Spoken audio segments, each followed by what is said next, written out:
విధానం చేస్తూ ఈ యొక్క రాజ్యాంగానికి చుట్టుపడుతున్నారు. కాబట్టి ఈ యొక్క సందర్భంగా మేము తెలియజేసుకుంటున్నాము.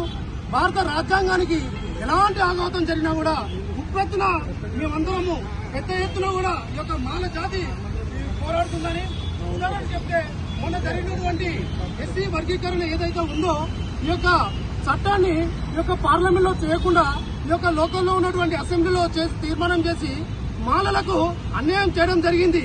మాలల సంఖ్య ఎంతో అధికంగా ఉన్నప్పటికీ కూడా ఈ యొక్క మాలల సంఖ్యను తగ్గించి వారు మాకు ఒక అన్యాయం అనేది సమన్వయ పాలన చేయకుండా ఈ యొక్క రేవంత్ రెడ్డి గారి ప్రభుత్వం ఈ రోజు మాలలను అణచివేస్తుంది.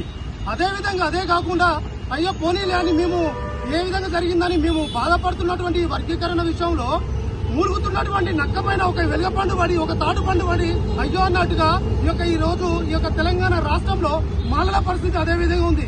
ఎందుకంటే రీసెంట్ గా రోస్టర్ విధానం తీసుకొచ్చేసి మాలలను అణిచివేసే విధంగా ఈ యొక్క తెలంగాణలో ఉన్నటువంటి ప్రభుత్వం చేస్తుంది. కాబట్టి ఈ యొక్క రోస్టర్ విధానాన్ని కూడా అయ్యా రేవంత్ రెడ్డి గారు మీరు కొంచెం మా పాలన పైన కూడా దయా కరుణ చూపెట్టేసి మమ్మల్ని కూడా ఆలోచించేసి మాకు ఈ యొక్క రోస్టర్ విధానాన్ని మీరు మళ్లీ పునః పరిశీలించుకోగలరని, అదేవిధంగా ఈ యొక్క దళితులకు జరుగుతున్నటువంటి ఎస్సీ ఎస్టీ అట్రాసిటీ